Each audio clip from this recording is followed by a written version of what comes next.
Hello friends, नमस्कार। Judicial exam watcher channel से मैं राजेश कुमार सोनी प्रॉब्लम लेकर के आया हूं और मैं लगातार प्रॉब्लमेटिक क्वेश्चंस को ही एनालाइज कर रहा हूं।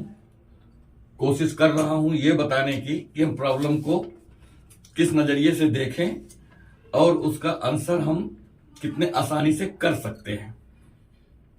तो देखते हैं।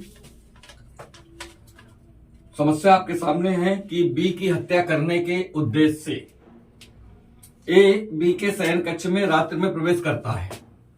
बी की हत्या करने के उद्देश्य से ए बी के शयन कक्ष में रात्रि में प्रवेश करता है।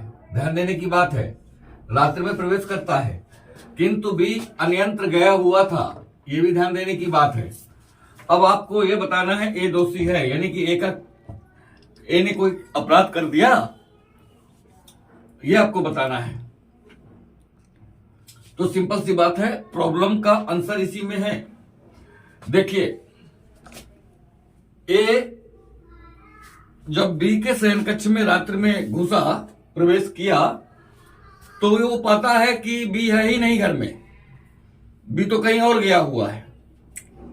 तो अब अगर बी कहीं और गया हुआ है तो आप यहां पर देखिए जो चार आपके सामने दिए हैं कि जब बी कहीं और गया है तो हत्या का दोषी तो हो ही नहीं सकता, क्योंकि हत्या हुई ही नहीं। और जब हत्या का दोषी नहीं है तो हत्या के प्रयत्न का भी दोषी नहीं है। हत्या का प्रयत्न भी नहीं हुआ, क्योंकि बी है ही नहीं, जिसको मारना है या जिसके मारने का प्रयत्न करना है वो है ही नहीं। तो ये दोनों तो चले गए। अब बचा यहां पर ये किसी भी अपराध का दोषी नहीं है, नहीं दोषी है।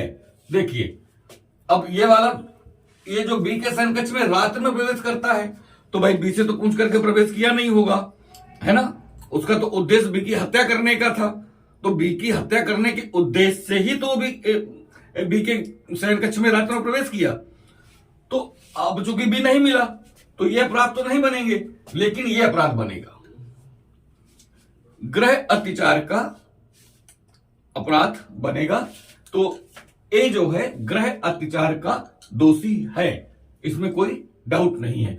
और गृह अत्याचार को भारतीय दंड संहिता की धारा 442 में बताया गया है। यहां बताया गया है, भारतीय दंड संहिता की जो धारा 442 है उसमें गृह अत्याचार को बताया गया है। तो गृह अत्याचार का अपराध यहां बनता है। अब गृह अत्याचार के संबंध में हम दंड भी यहीं पर देख लेते हैं। गृह अत्याचार के संबंध में जो दंड है वो धारा 448 में दिया गया है, 448 में दिया गया है। उसमें बताया गया है कि गृह अत्याचार के लिए जो दंड है वो 1 साल का है, और यह रिगरस या सिंपल, कठोर या साधारण दोनों तरह का हो सकता है। फाइन भी हो सकता है, फाइन अप टू 1000 रुपए तक का जुर्माना भी लग सकता है, या फिर दोनों से दंडित किया जा सकता है। तो इस तरह से हमने इस समस्या को समझने का प्रयास किया। ये बहुत सिंपल, बहुत छोटी समस्या थी, जिसका आंसर भी इसी में ही दिया गया था। बस आपको ध्यान से देखना था। तो हमारा उद्देश्य है कि हम अपराध को देखें, अपराध के सेक्शन को देखें, और उस सेक्शन के संबंध में जो भी और अतिरिक्त जानकारी हो सकती है प्रस्तुत समस्या के संदर्भ में, वो जानकारी आपको वीडियो के माध्यम से मिल जाए। तो कैसा लगा ये वीडियो? अगर ये वीडियो अच्छे लगते हैं, अच्छे लगने का मेरा मतलब है कि आपको हेल्प करते हैं या कर सकते हैं, या आपकी दृष्टि में, आपकी नजर में ये हेल्पफुल हैं, तो मेरा चैनल जुडिशियल एग्जाम वॉचर को सब्सक्राइब कर सकते हैं, लाइक और कमेंट भी कर सकते हैं। और अगर आपका स्वभाव भला करने का है तो फिर आप इसे शेयर भी कर सकते हैं, जिससे किसी और का भी भला हो सके। Thank you for watching.